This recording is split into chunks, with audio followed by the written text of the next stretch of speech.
Coach Mary Colette Rogers here. Today we're making green beans with sauteed mushrooms and roasted garlic.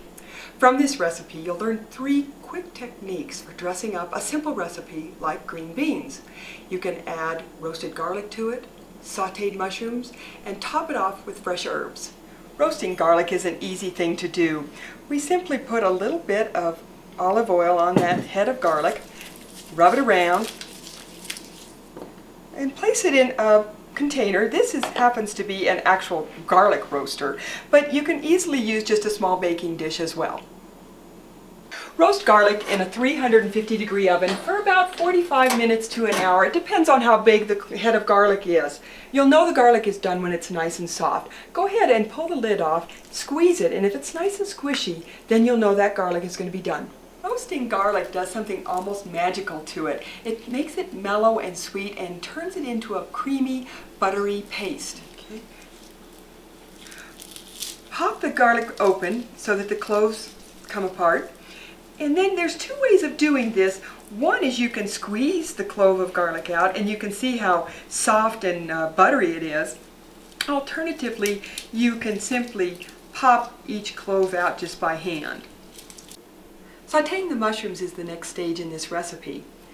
Now we're going to go ahead and start slicing the mushrooms, and I don't always cut off those bottoms unless they look a little bit rotted, in which case I simply slice them off, and then the mushrooms get sliced into between 1/4 and 1/8 of an inch thick. Start by heating the oil up. Again, we want to get it to where it's got that sheen to it and it's very runny. Add the mushrooms and stir to separate them. Then we'll let these cook on pretty low heat for maybe 15 or 20 minutes, and they'll turn a nice, deep, rich brown, and that's when they've got a lot of flavor, and we'll add them to the green beans at that point. While the mushrooms cook, go ahead and cut up your green beans, which can be done in a couple ways. If I'm doing it with the knife, I grab a handful, tap with the blade of the knife to get the ends even, snip off those ends, turn them around, do the other end, and then slice on the diagonal. Alternatively, you can grab a handful and just snap the beans off with your hand, which can be kind of nice to just actually touch those vegetables and enjoy them, and then slice that handful. The green beans are cooked in a cup of vegetable broth, and the reason we're doing that is it's a cross between steaming and boiling. The green beans come out nicely tender but not mushy. We'll put the lid on those and then we'll let them steam for about 10 minutes. Okay. This is also a good time to give those mushrooms a stir. You should be stirring them about every 5 minutes just so that they don't burn, but you can begin to see how they're starting to get a nice deep golden brown, and that's what we're looking for. While the green beans continue cooking, we can also cut the fennel. This is a bulb of fennel, and typically for eating we eat the white portion down here. But that doesn't mean we need to waste these wonderful ends. These little fronds can be cut up and used as a fresh herb on top of a lot of kind of dishes. We're going to use them on top of the green beans today. So we'll just pick off the featheriest parts and then chop them just as we would with any herb, with the point of the knife down and going along, chopping them into a pretty fine cut and chopping the other way as well.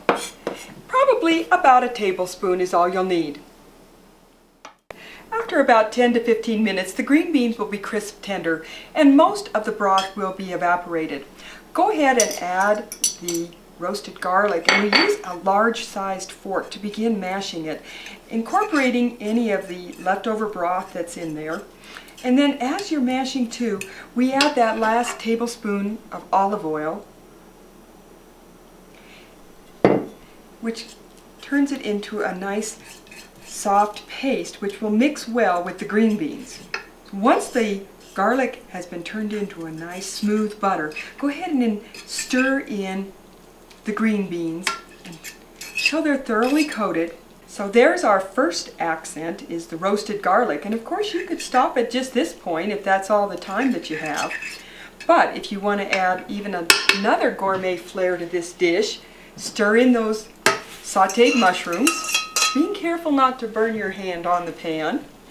And then for our third and final gourmet accent, sprinkle it with the fresh fennel.